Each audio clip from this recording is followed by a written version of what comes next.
私は全部教えてあげる。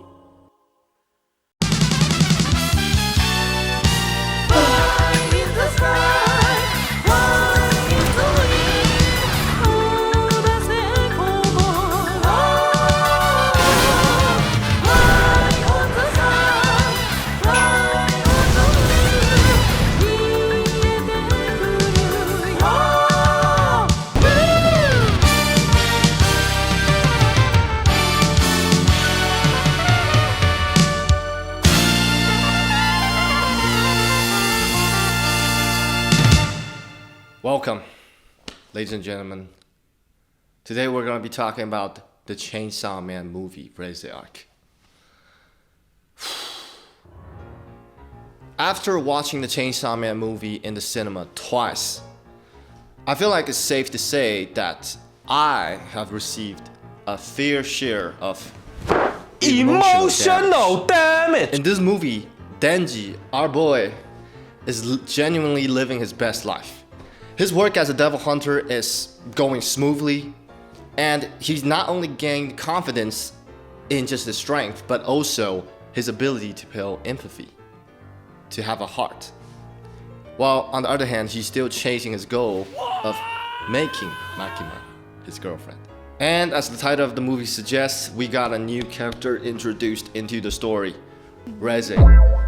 She's this young, beautiful girl who seems to perfectly match Denji's energy. And as Denji grows fond of her, he finds himself torn between the two girls that he's attracted to, Makima and Reze.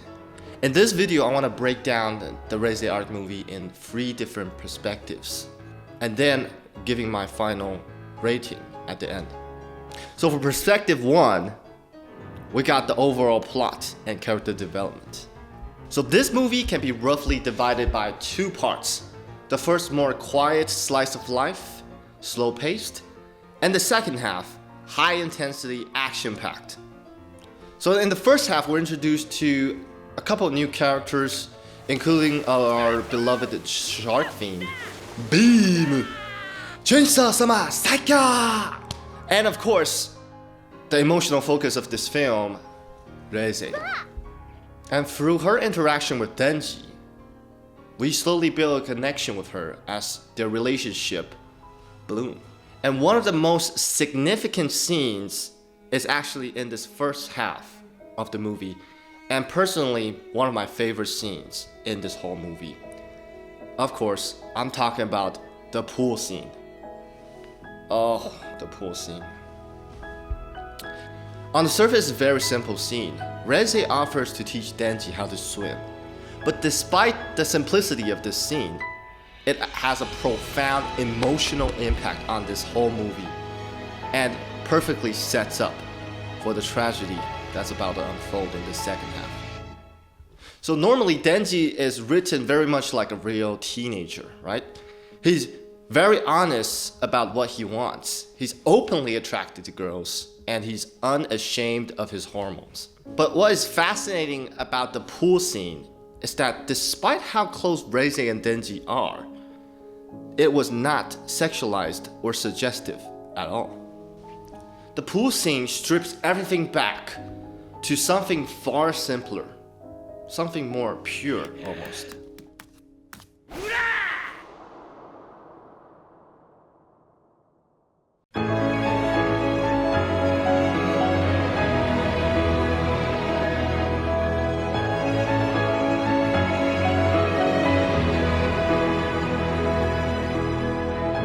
It was just 2 teenagers having fun, splashing around, enjoying this moment of freedom, not thinking about their expectations, their roles they have to play, their obligations. They're not thinking about any of that. They're just truly just enjoying the moment. And for once, Denji isn't Chainsaw Man. Denji is just a kid. He's just a kid falling in love, a kid having fun. And that sense of joy and purity is exactly why the second half hits so much harder. The film allows Denji to experience happiness first, only to take it away in the second half. So, spoiler warning, I'm about to get into spoiler territory, so if you haven't watched the film, just please go watch it. Please watch it. If you have any idea what Chainsaw Man is about, or even if you don't, just go watch it. You will not regret it. So, in the second half of the film, Reze revealed herself as the Bomb Devil, tasked with the mission to literally get Denji's heart, his literal heart that Pochita turns into, the Chainsaw Devil's heart. And this revelation hits especially hard because Denji has always been lonely. He's always been longing for genuine affection. And that one person that he trusted, that one person that genuinely shared some special moments, that one person that really matches his freak, right? This one person that's so perfect turns out to be lying this whole time. And Reze's warm and playful smile is replaced by the cold truth beneath it. During Denji's struggle against Reze, one line hits especially hard. Everybody is after Chainsaw's heart. What about my heart? Denji's heart.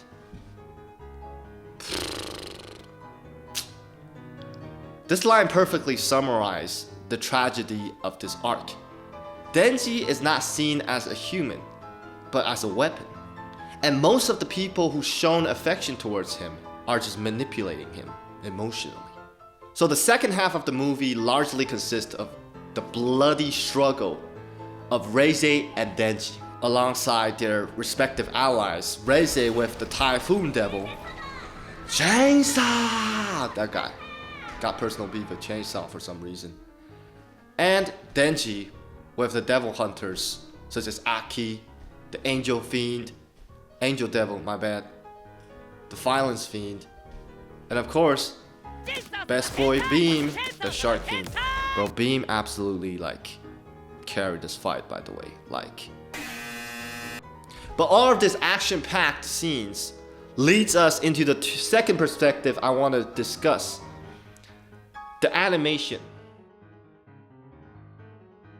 The contrast between the two halves of the film isn't just narrative, right?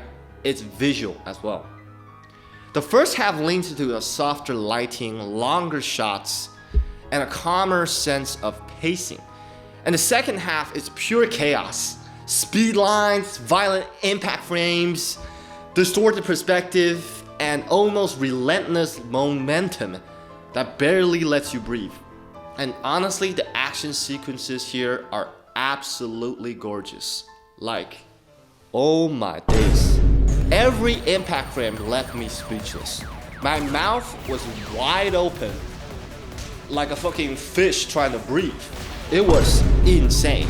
The battle between Denji and Reze are non-stop, explosive, exhausting in the best way possible. Just when you think the sequence has reached its peak, the movie just pushes even further and further beyond. Each action flows into the next one without losing the intensity. There's just boom, boom, boom, boom. It's crazy, right? So we not only get brilliantly choreographed close quarter action combat, but also a strong sense of creativity in how Reze's attacks are presented. For example, the missile attack shown through a POV shot. You might have remembered that during their fight. That moment wasn't even in the original manga. The direction constantly finds a new way to surprise you. And that exhaustion perfectly mirrors Denji's mental and physical struggle. And this movie perfectly showcases what MAPPA is capable of. And in my opinion, it might be one of their best work. Aside from the JJK, the Vinland Sagas, all that great stuff. I feel like Chainsaw Man is one of their strongest work. Absolute cinema. And now I want to talk about perspective 3. The music! Oh my god. The soundtrack knows exactly when to stay quiet and when to break you. That theme introduced during the pool scene is called In the Pool. In the Pool is reworked into a different version called In the Sea as Denji and Reze sinks into the bottom of the ocean after their final battle. This musical callback doesn't just connect the two moments sonically, but it binds them together thematically and emotionally. Because this ending is only possible for one reason. Reze taught Denji how to swim. It's beautiful. What was once a symbol of innocence and freedom is now becoming the sound of loss. The same melody that accompanied laughter in the beginning has now played as everything quietly falls apart. Like, what are we doing here, guys? Like, are we serious right now? It's good. It's fucking good.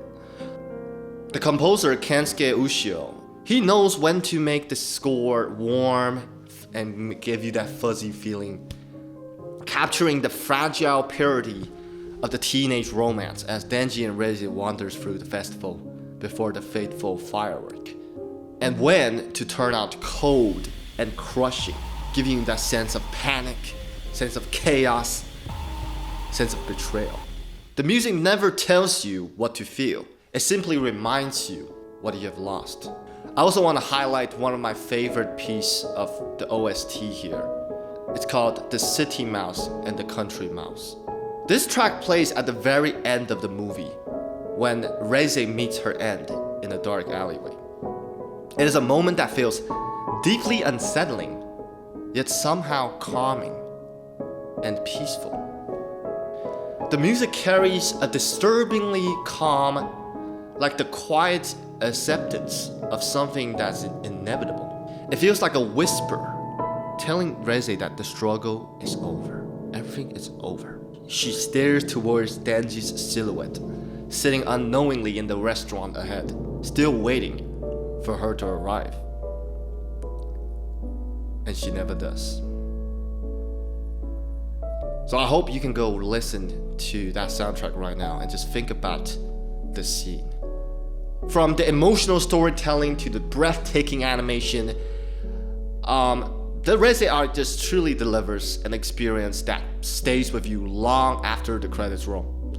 So I feel like even though initially after watching the movie, I was gonna give it like a 9.5 or something really high, because I didn't want to give out a 10 out of 10 just straight off the bat. Because I feel like 10 out of 10s are reserved for the very special movies, you know. But I gotta have to give it a 10 out of 10 right now, because after all these months on sitting upon it, pondering upon it, kind of thinking about it, I just can't stop thinking about it. So I feel like I have to give it a 10 out of 10. And it's the new year now, 2026. Happy New Year, by the way. And I'm still thinking about this movie. What about you? Leave your thoughts down in the comment below. Tell me if you are still thinking about this film. And yeah, I'll see you in the next one. Come!